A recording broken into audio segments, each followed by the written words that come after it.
Allah akan terus menerima taubat hambanya selama ruh belum sampai ke tenggorokan. Bismillahirrahmanirrahim.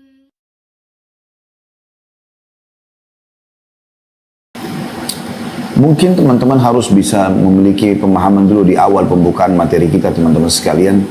Kalau saya buat dosa, apa sih efeknya? Masalahnya apa gitu? Dosa itu teman-teman sekalian, terutama dosa besar ya, dipastikan yang pertama akan menghilangkan segala jenis kekhusyuan, kenikmatan dalam beribadah. Itu yang paling pertama.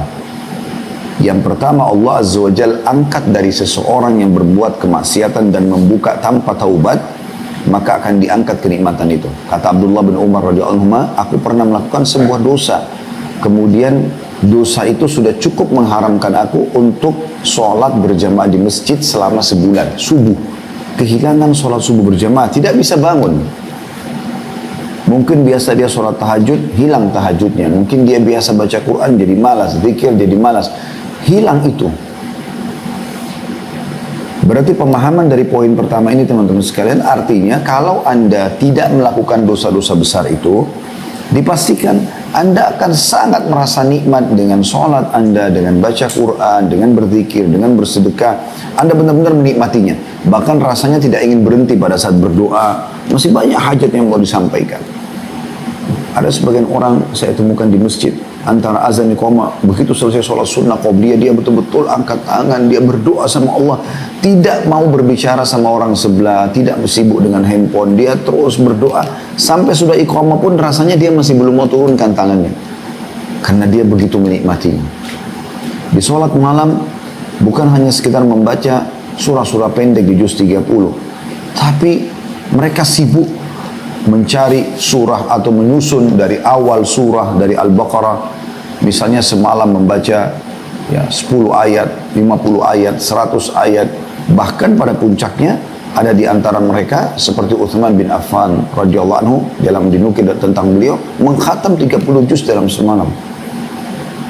Itu bagaimana bisa terjadi? Kuasa Allah Subhanahu wa taala. Allah memberikan kepada hamba-hambanya yang menjauhi dosa-dosa besar itu dengan kenikmatan ibadah. Artinya kalau dia mengerjakan dosa besar, maka yang pertama hilang adalah poin ini, atau minimal berkurang. Juga perlu saya tambahkan, perbedaan antara dosa besar sama dosa kecil. Kalau dosa besar ini, dalam dalil-dalil yang menyebutkan tentang dosa besar ini selalu diikuti dengan ancaman. Sebagaimana Imam Zahabi rahimahullah sebutkan dalam buku beliau Al-Kabair tentang dosa-dosa besar. Beliau mengatakan dosa-dosa besar itu selalu diikuti dengan ancaman laknat, murka Allah, siksa kubur, siksa neraka, ya. Ini semua berarti dosa-dosa besar. Kalau dosa kecil larangan tapi tidak diikuti dengan ancaman yang berat seperti itu. Tentu ini ada bahasan tersendiri, teman-teman bisa nonton insya Allah di materi kami tentang dosa-dosa besar. Karena kalau kita tumpukin semua pada kesempatan ini maka tidak akan cukup 1 jam ke depan. Tapi kita coba akan ringkaskan insya Allah apa solusi terbaik setelah orang berbuat dosa besar itu. Kemudian teman-teman sekalian, yang hilang yang kedua atau efek daripada maksiat yang Anda lakukan ya, adalah hukuman Allah Subhanahu wa taala. Datangnya hukuman Allah Subhanahu wa taala. Apapun yang Anda rasakan dari hal-hal yang tidak nyaman, gangguan orang, penyakit yang datang atau apa saja, maka pastikan teman-teman dari dosa-dosa yang kita lakukan. Muhasabah saja sendiri. Tidak ada demi Allah ketentraman jiwa yang bisa dirasakan atau yang bisa dijangkau sampai klimaksnya itu dibandingkan dengan orang yang menjauhi dosa besar. Dia akan merasakan kenikmatan pada saat makan, pada saat biologis yang halal, pada saat tidur, pada saat jalan. Tidak ada beban. Karena dosa itu menjadi beban. Misal seseorang pernah mencuri uang kantor 1 juta saja misalnya, dia selewengkan. Maka setiap kali dia mendengar ada ucapan 1 juta di kantor, dia ketakutan sendiri. Setiap kali dia lewat di sebuah hotel yang dia pernah berzina, dia ketakutan sendiri. Setiap kali apa saja ya, yang berhubungan dengan dosa yang pernah dia lakukan, maka akan muncul ketakutan-ketakutan. Tidak ada ketentraman jiwa.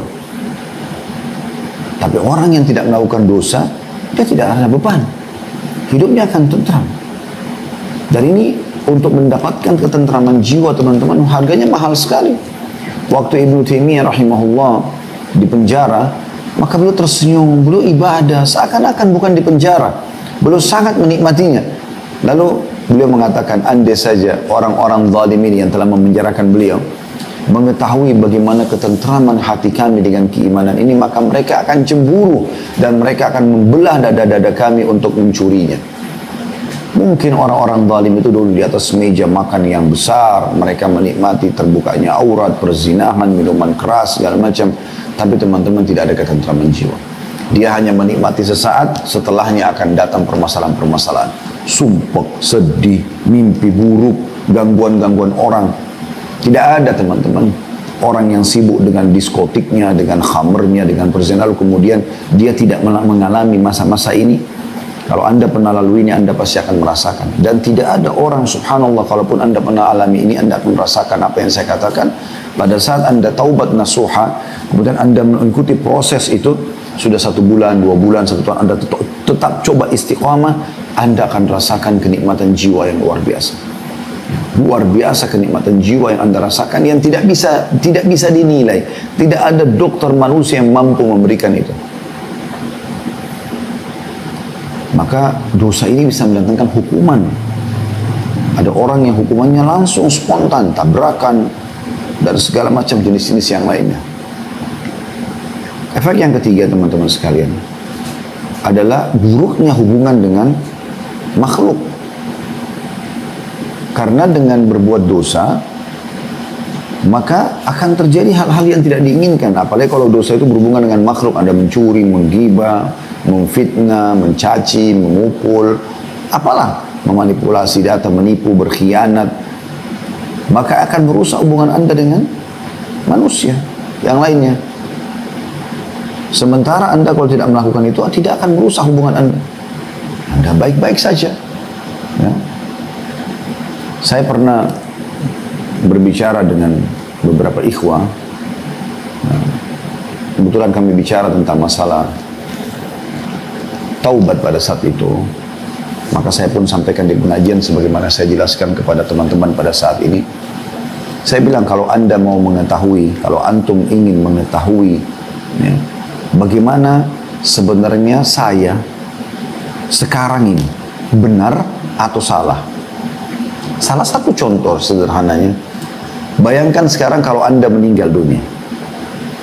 Kira-kira dengan sikap dan perbuatan Anda sekarang ini, orang akan mengatakan Anda ini soleh, solehah, atau akan mengatakan Anda ini jahat atau fasik atau ahli maksiat. Kalau Anda sekarang bayangkan Anda meninggal, kemudian orang mengatakan, oh itu orang soleh, oh itu orang solehah. Karena selama Anda hidup, Anda sholat, Anda puasa, Anda mengaji, Anda hadir majelis ilmu, Anda gak pernah punya masalah dengan orang. Orang mungkin ada yang menjelek-jelekkan Anda, tidak memusuhi mereka, tidak membalas keburukan dengan keburukan. Maka pasti orang akan mengatakan, oh itu orang baik. Saya sering dengar itu beberapa orang meninggal dunia, pada saat orang membicarakan, oh si fulan itu baik. Oh si fulan itu Masya Allah akan masuk surga. Si fulan akan begini dan begitu. Dan itu pernah terjadi di zaman Nabi SAW. Ada jenazah lewat, lalu para sahabat mengatakan, oh si fulan ini begini dan begitu, diceritakan tentang kebaikan orang itu. Maka kata Nabi SAW, wajabat, terjadi seperti apa yang kalian ucapkan. Karena disebutkan tentang kebaikan-kebaikannya. Dan kalau seandainya Anda meninggal dunia, Anda bayangkan saja pada saat Anda meninggal, kira-kira orang sekitar Anda menilai Anda baik atau buruk? Kalau ada di antara mereka mungkin yang bisa mengucapkan Alhamdulillah si fulan meninggal dunia, karena selama ini selalu lisannya tajam, ya, orangnya pelit, ya, misalnya jahat, suka mengganggu. Sebagaimana Nabi SAW mengatakan, kalau orang yang syar, orang yang buruk itu, orang yang jahat itu, pada saat dia meninggal, dia sendiri tenang dari perbuatan dosanya, karena kalau dia terus masih hidup, dia akan melakukan perbuatan dosa yang lebih banyak dan lebih berat hukumannya hari kiamat. Dan orang yang ditinggalnya pun lebih tenang. Orang yang ditinggalnya pun lebih tenang, karena sudah hilang dari keburukan orang ini. Tidak ada ketentraman jiwa, teman-teman, dalam melakukan dosa. merusak hubungan Anda. Subhanallah, kita sering temukan kisah-kisah para salafus saleh yang mereka dicaci maki, mereka dihina, mereka segala macam. Mereka nggak pernah balas keburukan dengan keburukan. Akhirnya juga musuh-musuhnya kehabisan peluru istilahnya, karena selalu menghibah dia, mencaci dia, tidak pernah tanggapin. Yang terjadi adalah mereka cari mangsa lain orang-orang itu, tidak lagi kepada orang ini. Dan pada saat mereka meninggal, aman-aman saja. Ada di antara mereka seperti kasus Abu Bakar, Umar radhiyallahu anhuma, yang sudah jelas-jelas ya, mertua Nabi SAW keduanya dijamin masuk surga. Bahkan para sahabat radhiyallahu anhum memberikan kesaksian tentang keduanya, ya, tentang kebaikan. Sudah sering kami mendengarkan kata mereka, Rasulullah SAW mengatakan, aku Abu Bakar dan Umar, aku bersama Abu Bakar dan Umar. Dan pada saat dikubur pun subhanallah, kuasa Allah di dalam ruangan meninggalnya Nabi SAW itu ada Abu Bakar sama Umar. Jadi hidup bersama Nabi SAW, meninggal pun bersama Nabi SAW. Kemudian apa yang lebih daripada itu? Allah Subhanahu Wa Taala menjaga kuburan mereka, ya. Tidak ada satu orang pun yang bisa masuk kuburan tersebut, termasuk Aisyah sendiri radhiyallahu anha, pemilik kamar yang ada kuburan atau rumah pemilik yang ada Nabi SAW, jenazah Nabi SAW tidak bisa dikubur. Umar bin Khattab sempat minta izin, dan akhirnya Aisyah pun mengizinkan pada saat beliau sakit keras, dan akhirnya dikuburkan di situ. Dan Imam Qurtubi rahimahullah menyebutkan beberapa riwayat bahwasanya siapa yang dikubur di sebuah lokasi, maka bisa dipastikan kalau dia terbuat dari komponen tanah yang ada di situ. Maka beliau mengatakan tidak diragukan lagi bahwasanya Abu Bakar sama Umar, ya, termasuk terbuat dari tanah yang dibuat Nabi alaihi salatu wassalam, karena bisa di situ. Tapi apa yang terjadi setelah beliau meninggal? Sampai sekarang, ya, orang-orang Syiah banyak mencaci maki, melaknat, bahkan dengan terang-terangan, ya, di hari Asyura mereka mencaci maki dan melaknat, bahkan menganggap itu adalah sebuah ibadah bagi mereka.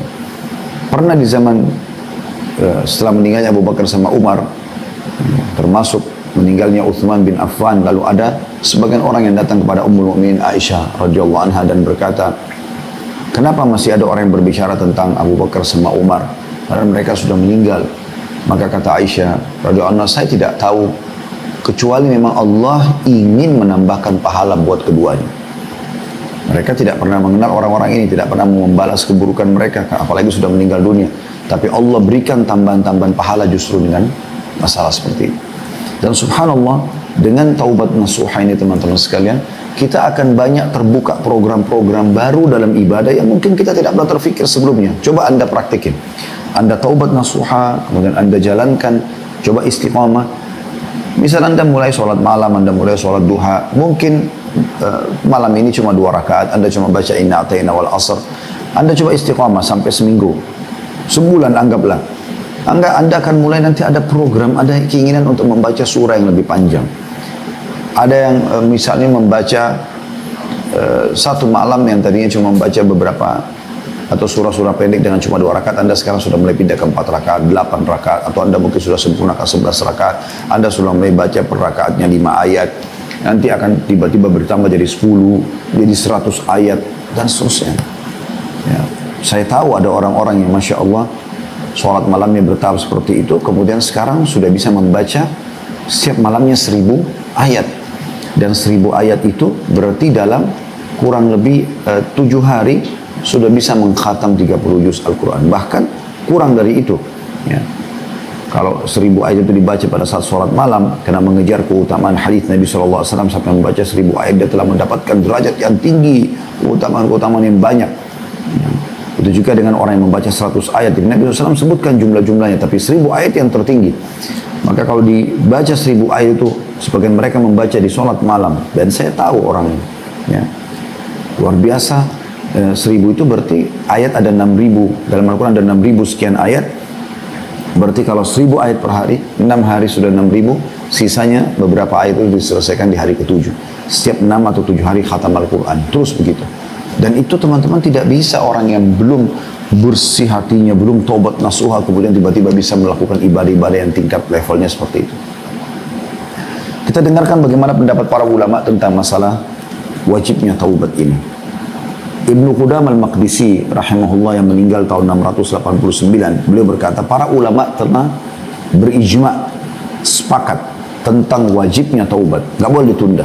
Buat dosa pada saat itu Allah subhanahu wa ta'ala berikan penyesalan dalam hati anda supaya anda kembali. Allah subhanahu wa ta'ala memberikan rasa takut, khawatir, mungkin bahkan hinaan orang, ya, supaya anda berhenti. Kata beliau, para ulama telah ijma' atau sepakat tentang wajibnya taubat, karena sungguhnya dosa-dosa membinasakan manusia dan menjauhkan manusia dari Allah, maka wajib segera bertaubat. Tidak ada pilihan dalam masalah itu. Jadi jangan teman-teman setelah berbuat minum-minuman keras, main di karaoke, di diskotik, terus kemudian anda tidur, sumpek, bangun, sedih. Anda tidak tangkap sinyal itu. Malah jalan lagi sama teman-teman lain, tambah lagi dengan zina, kembali lagi khamar. Tidak akan menyelesaikan perkara anda. Akan menambah dan menumpuk kesedihan di atas kesedihan, permasalahan di atas permasalahan. Solusi terbaik, ambil ya solusi ini. Bagi anda yang sempat ikut acara kita siang ini, demi Allah, Allah sedang menginginkan kebaikan buat anda. Karena kata para ulama, kalau Allah menginginkan kebaikan bagi seorang hamba, Allah akan memberikan pemahaman kepada dia tentang agama.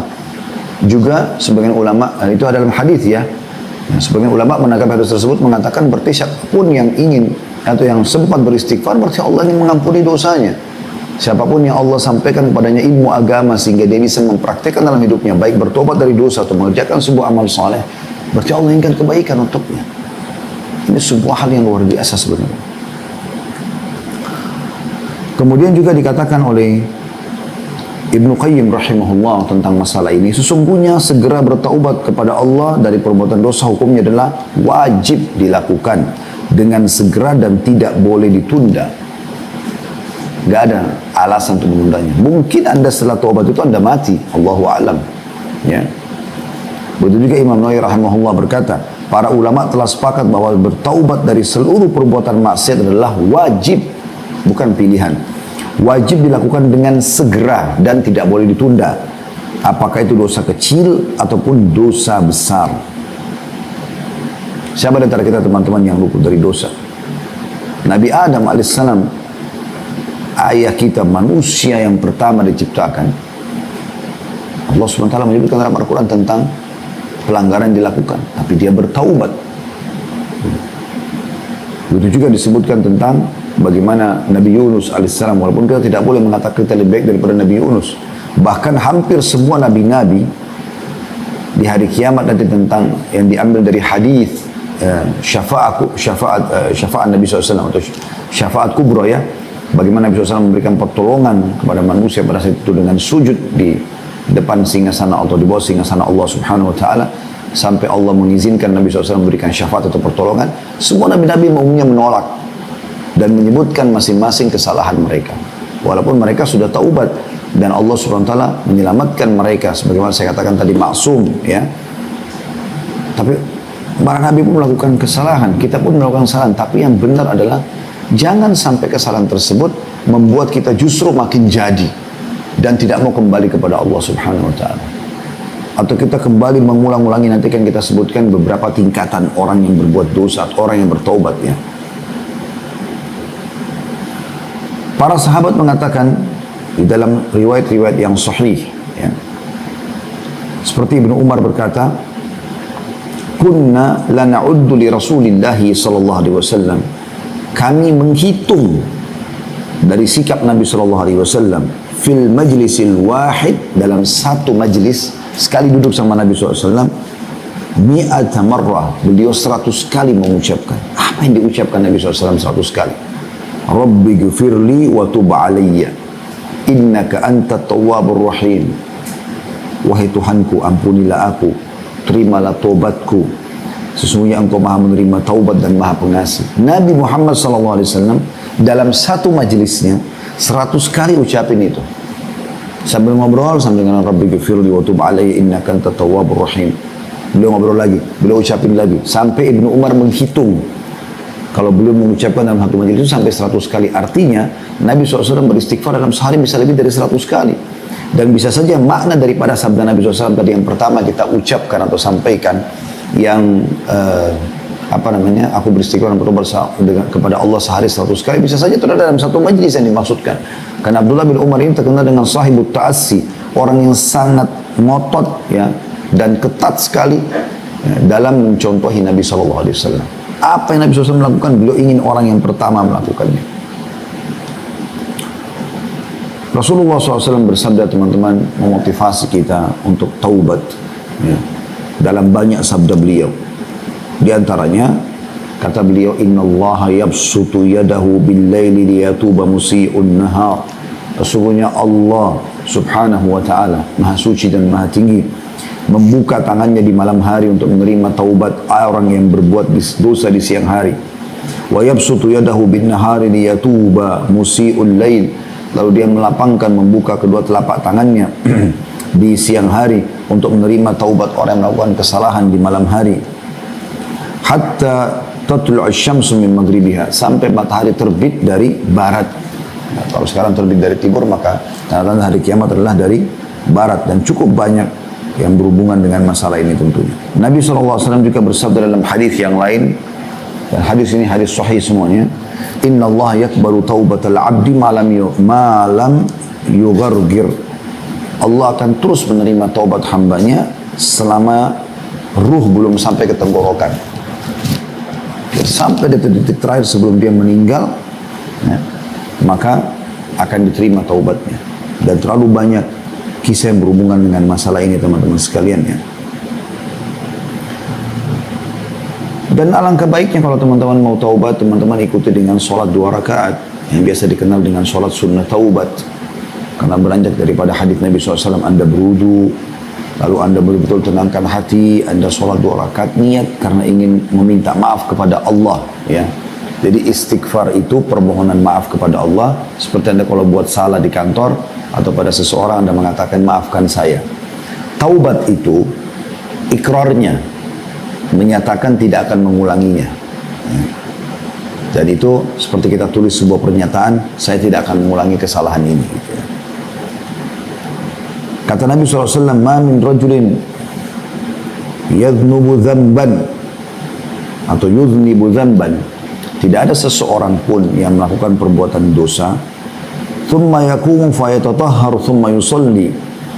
Kemudian dia berdiri, lalu dia bersuci, ya, dia berwudu, kemudian dia sholat 2 rakaat, thumma yastaghfirullah, kemudian dia mohon maaf kepada Allah, illa ghafarallahu lah, kecuali Allah akan maafkan kesalahannya.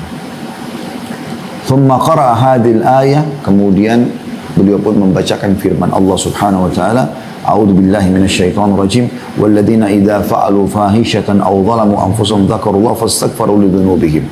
Al-ayah yang artinya, dan orang-orang yang apabila melakukan perbuatan dosa, kemudian atau mereka menzalimi diri mereka, lalu mereka mengingat Allah dan mereka beristighfar terhadap dosa-dosanya. Dan beliau mengatakan dalam riwayat yang lain, kecuali tidak seorang pun yang melakukan perbuatan dosa kemudian dia berwudu, lalu dia sholat 2 rakaat, lalu dia memohon ampun kepada Allah SWT, kecuali Allah akan ampunkan dosanya, maksudnya selepas sholat itu. Dalam bertobat ini, teman-teman, ada tingkatan-tingkatan manusia. Dan ini tujuannya kita sebutkan agar kita coba memilih tingkatan yang terbaik. Tingkatan yang terbaik dalam taubat, yang pertama adalah orang yang istiqomah dalam taubatnya hingga akhir hayatnya. Ia tidak punya lagi keinginan untuk mengulangi dosa, dan ia berusaha membereskan semua urusan yang ia pernah keliru. Apa saja yang dia pernah buat salah, dia perbaikin semua. Kalau antara dia sama Allah SWT dulu dia tidak sholat, dia tidak puasa, dia selesaikan semua. Dia berharap dalam jiwanya bergejolak supaya sebelum dia meninggal, ini semua sudah dia tuntaskan, tidak ada hisabnya hari kiamat. Apabila ada hak-hak manusia di situ, maka dia juga bisa menyelesaikan perkaranya. Jadi dia pun berusaha, bukan cuma bertobat seperti ini, tapi dia berusaha untuk tidak terjerumus dalam jenis dosa apapun, termasuk dosa kecil. Dia berusaha. Dan orang-orang seperti ini kita temukan selalu sibuk. Dari amal soleh ke amal soleh lagi, amal soleh ke amal soleh lagi. Dan ini subhanallah efeknya dalam kehidupan sehari-hari bukan pada dirinya saja, tapi pada lingkungan dia. Orang-orang pada saat melihatnya saja, orang-orang jadi ingin taubat juga. Orang-orang jadi semangat juga berbuat ibadah. Kata Ibnu Qayyim rahimahullah, menceritakan tentang gurunya Ibnu Taimiyah rahimahullah. Beliau mengatakan, kami kalau sudah merasa kalah, mulai merasa sumpah, mulai merasa seperti malas beribadah, maka kami datang hanya untuk melihat saja Ibnu Taimiyah. Dengan melihat beliau saja, kami sudah semangat kembali untuk ibadah. Kami sudah semangat lagi untuk meninggalkan dosa-dosa. Ini ciri orang yang luar biasa. Memang mereka coba istiqamah, karena mereka sudah memahami makna daripada kenikmatan meninggalkan dosa itu. Ya. Dan ini Allah sebutkan dalam surah Fatir tentang tingkatan orang-orang ini. Surah nomor 35 ayat 32. Yang bunyinya, A'udzubillahi minasyaitonirrajim, wa minhum muqtasidun wa minhum sabiqun bil khairati biidznillah. Di antara mereka ada yang lebih dulu berbuat kebaikan, ya, dengan izin Allah Subhanahu wa taala. Yang dimaksudkan adalah mereka yang taubat benar, ikhlas, kemudian mereka istiqamah. Dan ini disebutkan juga dalam istilah agama kita, nafsul mutmainnah, jiwa yang tenang, yang Allah SWT sebutkan pada saat mereka meninggal. Malaikat datang, lalu malaikat mengatakan, ya ayyatuhan nafsul mutmainnah, irji ila rabbika radiyatan mardiyah. Hai jiwa yang tenang, maksudnya selalu tenang dalam beribadah kepada Tuhannya, selalu tenang, ya, dan kokoh untuk meninggalkan dosa-dosa, gitu kan. Maka kembalilah kau kepada rahmat dan pengampunan Tuhanmu. Kemudian yang kedua adalah orang-orang yang menempuh jalan orang-orang yang istiqomah dalam semua perkara ketaatannya, mirip dengan golongan pertama tadi, dan menjauhi semua dosa-dosa besar, tetapi masih kadang-kadang terjerumus dalam dosa kecil, sengaja atau tidak sengaja, ya. Namun setiap kali mereka buat dosa kecil, mereka menghardik diri mereka sendiri, melihat yang haram, mendengar yang haram, apa saja misalnya perbuatan-perbuatan yang bukan dosa besar. Mereka sudah coba istiqomah, tapi kadang-kadang masih saja, ya, ada cuplikan yang dinonton, ada apa, masih melihat ini, melihat itu. Kadang-kadang ini masih ada dosa-dosa, tapi dosa kecil. Mereka tidak lakukan dosa besar. Ini tingkatan yang kedua. Dan Allah Subhanahu wa taala menyebutkan tentang mereka dalam surah An-Najm, surah nomor 53 ayat 32, yang bunyinya, a'udzubillahi minasyaitonirrajim, alladzina yajtanibuna kaba'iral itsmi wal fawahisha illa al-lamam inna rabbaka wasi'ul maghfirah.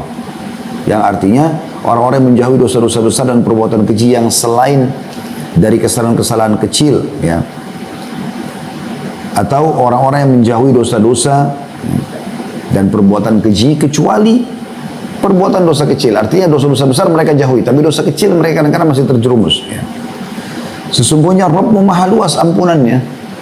Orang seperti ini masih diampuni oleh Allah SWT. Tadi saya katakan dengan sholatnya, dengan sedekahnya, dengan segala macam. Tapi kalau golongan yang pertama, karena mereka sudah tidak membuka lagi pintu dosa, maka perbuatan-perbuatan amal solehnya murni semua menjadi pahala yang besar. Kalau golongan ini ada sebagian kebaikan mereka yang dijadikan sebagai pelebur daripada dosanya. Tingkatan ketiga adalah orang yang taubat. Ini semua orang-orang taubat, ya. Dan dia coba istiqomah, tapi hanya sampai waktu tertentu saja. Kemudian suatu saat dia kembali mengerjakan dosa-dosa besar lagi. Kalau tadi kan golongan kedua bedanya, dia melakukan dosa tapi dosa kecil. Kalau golongan ketiga, dia taubat kemudian dia kembali terjerumus dalam dosa besar. Kayak kembali lagi pada perzinahannya, kembali lagi pada kebohongannya, kembali lagi. Itu dosa besar, dia kembali lagi. Nah, ini tingkatan orang bertobat juga. Nah, orang-orang seperti ini, bukti dia bertobat adalah dia menyesali perbuatannya dan dia coba untuk berusaha melawan gejolak bisikan syaitan itu. Tapi bedanya sekali lagi dengan golongan kedua, ini memang terjun dalam dosa besar. Kalau golongan kedua tadi cuma dosa kecil, dosa besar mereka mustahil melakukannya. Kalau golongan pertama besar, kecil tidak dilakukan lagi setelah taubat gitu, ya. Ini Allah sebutkan dalam surah At-Taubah, surah nomor 9 ayat 102 tentang mereka. A'udzubillahi minasyaitonirrajim. Wa akharuna i'tarafu bidhunubihim khalatu amalan salihan wa akharu sayyi'an. 'Asallahu an yatuba 'alaihim innallaha ghafurur rahim. Dan ada pula orang-orang lain yang mengakui dosa-dosa mereka. Mereka terjerumus lagi dalam perbuatan dosa. Mereka mencampurkan pekerjaan yang baik dengan pekerjaan yang buruk, maksudnya dosa. Nah, ayat ini sebenarnya turun kepada orang-orang juga atau sahabat yang tidak sempat mengikuti perang Tabuk, ya, di mana waktu itu wajib setiap muslim yang mampu laki-laki untuk ikut. Padahal di antara mereka yang tidak ikut, maka dianggap dosa. Dan mereka orang-orang beriman, mereka para sahabat, ya. kisah Ka'ab bin Malik dan teman-temannya radhiyallahu anhum ajma'in yang Allah sebutkan dalam surah At-Taubah gitu kan. Bagaimana mereka mencampurkan itu. Tapi karena mereka bertaubat, mereka merasa menyesal sampai waktu itu diboikot oleh Nabi SAW, dan Nabi SAW suruh para sahabat yang lain memboikot selama 53 hari kurang lebih ya. Sampai turun ayat Allah SWT yang memastikan diterima taubat mereka gitu. Sesungguhnya Allah Maha Pengampun lagi Maha Penyayang. Nah, jadi ini memang golongan ketiga adalah orang yang pernah bertaubat lalu dia kembali lagi dengan atau kepada dosa besarnya. Tentu tingkatan ini berbahaya sebenarnya teman-teman sekalian ya. Berbahaya sekali karena bisa saja dia tidak sempat taubat kalau dia melakukan perbuatan dosa. Tapi tobat-tobat awalnya diterima Allah SWT. Tapi pada saat dia berbuat dosa lalu dia tidak segera bertaubat, maka ini bisa berbahaya bagi dia karena akan ada konsekuensi hukuman terhadap perbuatan tersebut. Golongan yang keempat adalah orang yang bertaubat, tapi taubatnya hanya sementara waktu saja, kemudian ia kembali melakukan dosa-dosa dan maksiat. Kemudian tidak lagi taubat setelah itu. Artinya taubat yang pernah dilakukan dianggap sudah cukup. Nah ini yang diinginkan oleh syaitan. Ya.